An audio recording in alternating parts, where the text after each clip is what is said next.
welcome to another episode of Story Behind the Collector.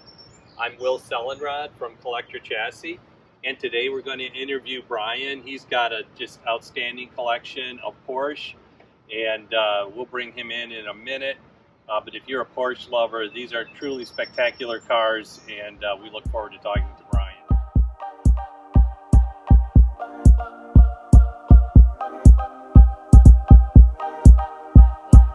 So Brian, would you like to come in and introduce yourself, and we can talk about your wonderful collection here? Yes. Thank you guys for coming by. Sure. So this is a 2018 GT3 Touring 991 model. This is actually my fourth Touring that I've ever had. I started with a olive green Touring. I then moved into a Irish green Touring. I then moved into a signal green Touring. And I missed Irish green, so I found this car out in LA. Different Irish green, bought it again. This car is a true kind of subdued racer. Obviously with the Touring, we're avoiding the wing. It's kind of a subtle, classic look. So this Touring, can you tell our audience a little bit about the Touring and where Sure. it fits in the Porsche lineup? Yeah, a lot of people always ask about Tourings. They're like, is it as quick as the winged car? It's exactly the same And as the the wing car is the GT. GT3. Okay. So this is just the GT3 Touring.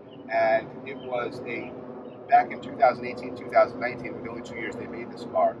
It was actually a option. It was a no-cost option. So you literally check the box for Touring, they didn't charge you extra. Things, I don't know whether it's still a no-charge option in the new generation, but nonetheless, this was a no-charge option, and I loved the fact that this was, a real subtle sleeper, but an unbelievable driver. So if this were a GT3, then you'd have the typical wing on the back, right? Yeah. And what other noticeable things Sure. would there be? So basically, the only difference between this car and the winged GT3 is, is the non-spoiler. We've got a chrome surround here. You can go black or chrome. This car came with chrome, which I love, and I've done some customization to it. It's got the lightweight bucket seats, which people really enjoy. It really keeps you snug and tight in your car. Irish green was the same color that the factory produced for the millionth Porsche 911. And they had done some gold badging, they had done some mahogany on the interior. So I mimicked that on this car by having the Porsche in the rear plated gold, adding the 911 Yeah, this looks badging. nice back here. Yep, so that was kind of my ode to the millionth 911. I had done that with my prior Irish green Touring as well, and I kind of wanted to do it again. So we've got that going on, which is really, really cool. So it's more like a subtle gentleman's race car. 100%. As I mentioned, I think I may have mentioned, this car should come with a smoking jacket and a pipe, and you're in business. But it's really, the color is unbelievable, and it changes a bit even in the sunlight. It looks dark at night, and it gets a lot brighter during the day. I absolutely love Irish green. So Well, let's look at the interior. You were telling us about that. Yeah. So the interior has the lightweight buckets, which we've talked about. I added the yellow seat belts through Porsche. Everything that's done to this car is all factory. So the only thing that's not factory is I did the P1 design seat inserts, which I just thought were like perfect for this car. The mahogany surround, the mahogany shift knob, I added all OEM stuff. Yeah, I always like the combination of the leather and the cloth. It's just such a nice combination. You get that plaid fabric in there. It looks beautiful. Yeah, it just, when I saw it available, I said, this is perfect. And it really, really, really kind of finishes the interior. Yeah, So, and when I look at your console there, I see a manual shifter. So Right. you're a manual guy. Correct. And all GT3 Tourings in 18 and 19, and still to this day, only come in a manual transmission. The 18 19 GT3 winged cars had the PDK option. I'm a true enthusiast. I know there's a lot of other true enthusiasts out there. I was always a 3-pedal guy. I'll always be a 3-pedal guy. All my cars are 3 pedals, manual transmission. But this is a 6-speed manual transmission, a GT3 transmission, short throw. So it's really an unbelievable driver. And they've got, just a tremendous engine and probably the best driver I've ever had. So what kind of driver are you? Are you pretty aggressive? Do you like to go up to red line before you shift? I don't get to drive them as often as I would like, but this car, I believe it's an 8,000 redline or a 9,000 redline. It's a super high redline. I got to just check, but it really allows the driver to push.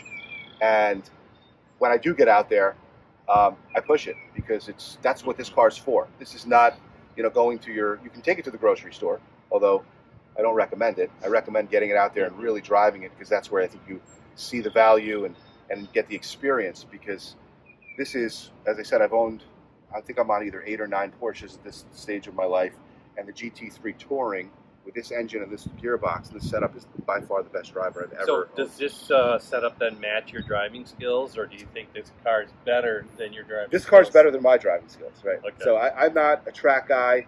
I've never been on the track in any of these cars, or personally. I'd like to. Hopefully I'll get a chance to. But yeah, this car is meant to be driven, and you can drive it, like a gentleman, or you can really, really, enjoy it. It's really up to, whatever use you want.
Let's talk about this GT3 Touring. It's a gorgeous color as well.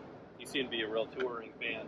Yes, for sure. So this is a 2018 GT3 Touring, just like my other one. This is paint to sample Riviera Blue. I've had a couple different blues in my lifetime. I had a Tahoe Blue 3.6 Turbo, which was a fantastic car. I've had Mexico Blue twice. I had a 991.2 Carrera S 7-speed manual Mexico Blue, and a GT3 Mexico Blue recently. This is Riviera Blue, and this is my favorite blue of all of them. This is again, just a straight driver. This car's got the sofa seats, not the lightweight buckets, so a little bit more comfortable to get in and out of. And obviously, once you're in them, you're pretty much locked in as well, but not to the level of the lightweights. Yeah, this car is fantastic. I use this car the most in my collection. So is this your daily then? Right, so I don't drive this every day, but when I want to take out a sports car quickly, this is the one that I always go to. It's just, just very user-friendly, easy for me to grab. A couple of the cars are not as accessible. This one I just grab and I kind of go, and I really, really enjoy it. It's, again, it's a real beautiful ride, 6-speed manual transmission, just like we talked about with all the GT3 Tourings, on manual only. And I love the color, and people love the color. And I got a lot of people saying, "Wow, what color is that? That's a great color." And it's just super fun car to drive, like everything else. Have you done any enhancements then to this GT3? This car is completely stock. Okay. There's nothing that's done to this car, and I'm going to leave it kind of completely stock. I just enjoy driving it. The color kind of speaks for itself. So it came initially when it came. It had a silver stripe. I had that removed. On the side or on the top? Okay. On the side, yeah. They do like the Porsche stripes on the side. Yeah. Okay. This car had it. My Irish green car had it as well. I'm not a stripe guy. I know there's some people that love it. The body lines don't look like they would support that. Yeah, it looks better clean.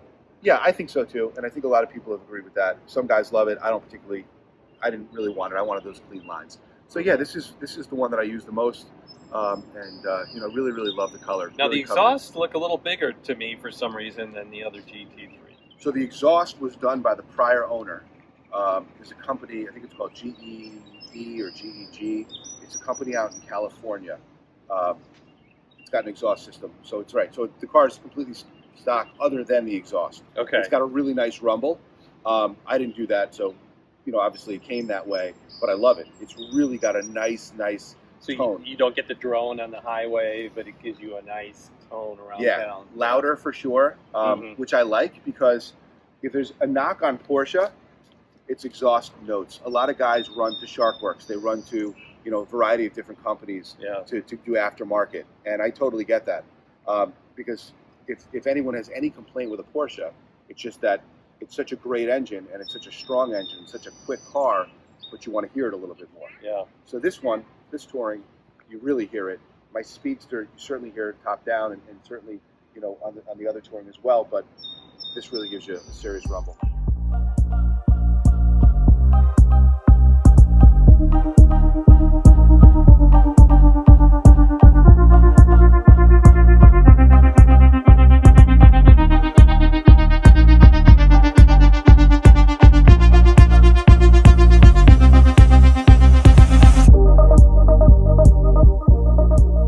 Speedster is absolutely beautiful. I mean, I love this color on it. What color is this? So this is paint to sample amethyst. As you can probably tell, I'm a paint to sample guy. Love the Porsche paint to sample program. I just find them super unique.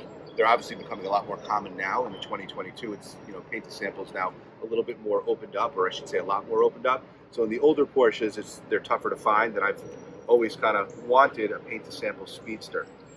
This is a 2019 in amethyst, paint to sample amethyst, which is like almost like an eggplant color, and it also gets darker at night. Really reacts well to the sun as far as getting lighter. Yeah, it's beautiful color, and in all three of the cars, you're buying them. They're already owned cars, right? Correct. So you're not special ordering them or buying them new from the factory. Right. Is there a particular reason for that? Not really. I have yet to order a brand new Porsche and spec it myself. I think at some point in time I will do that. But I kind of enjoy looking around, finding that rare car, jumping on it early, and making a deal. They're not easy to find, the paint to sample, and when they are out there, they are gone quickly. So I think the hunt is a lot of fun. Yeah. And then certainly, the purchase is even more fun, and the delivery day is always great. This particular car was in California at one point, came to me. I did a couple slight modifications. I added the Heritage gold badging throughout the car. Okay. Again, all OEM stuff. I thought with a color like this, I thought gold would really pop. So I did the badging on the side, and I did a badging in the rear. Speedster, and then the Speedster back here. Correct, exactly. This car has lightweight bucket seats also, just like my Irish Green. Mm-hmm. Again, very snug. Some will tell you they're tough to get in and out of, which is accurate. But once you're in, it's just a great experience. It really holds you in, and really nice feel. And how special is this Speedster? Is it a numbered car? It is, yes. So all Speedsters in the 991 generation are numbered cars. I've never owned a numbered car before. This is my first numbered Porsche. This one is 1232 out of 1948. So the entire generation, they only made 1,948 Speedsters, and this is 1232, which in the Porsche world and in the car collecting world, a numbered car is significant. It holds its value, it increases its value. These are, again, you're talking about a 6-speed manual gearbox, same gearbox as I have in the GT3 Tourings. Mm-hmm. Again, I've always wanted a numbered car. I've always wanted a Speedster. When I saw this, I jumped on it. This 991, as compared to the 997 Speedsters, is a manual gearbox. The 997 was PDK, and I think that held back a lot of enthusiasts. It's a great car, the 997, and nobody would, Now, what about the engine difference between the Touring and the Speedster? Same exact engines. So how many horsepower? I believe it's 500 horsepower, 4.0 liter. Somebody's got to fact check me on that. I spend more time in the driver's seat and away from the engine bay, but I'm pretty certain that's what we're talking about.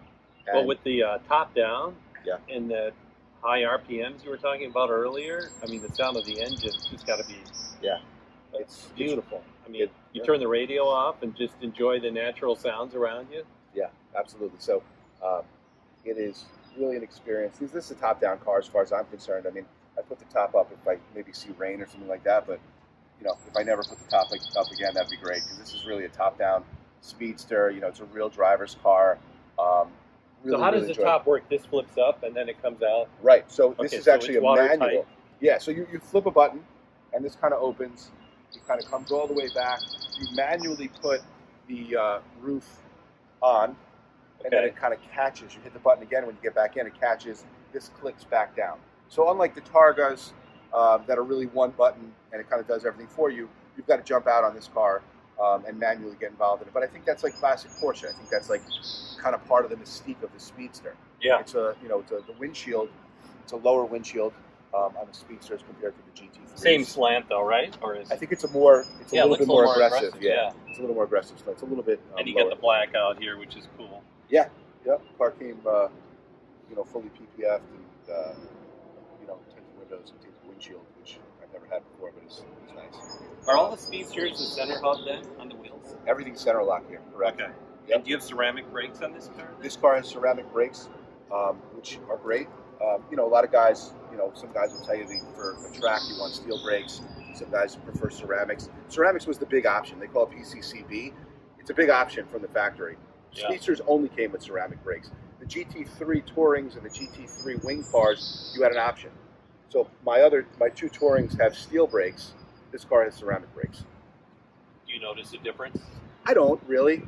Again, I'm not a track guy. I think if I was on the It's track, more the heat buildup, right? yeah, it's the heat buildup and the brake dust. Ceramic brakes do not produce a ton of brake dust, unlike steel rotors, which certainly do. I think the track guys could speak better to the difference. For my purposes and what I do with these cars, I don't really notice a whole lot. I think anyone that knows me, my friends and my family, I always say, never selling this car. And then, of course, months later come, or maybe a year or two later goes, and I sell the car.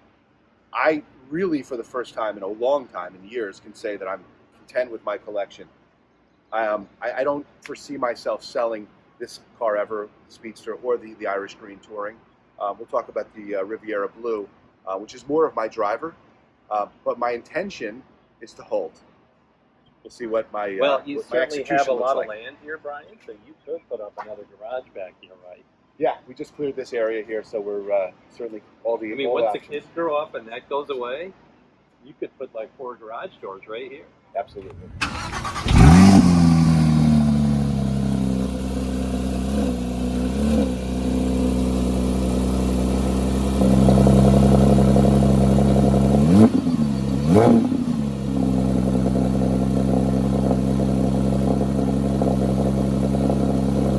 Brian, this has just been a fantastic day. Really enjoyed listening to you talk about each one of these cars, what makes them special to you.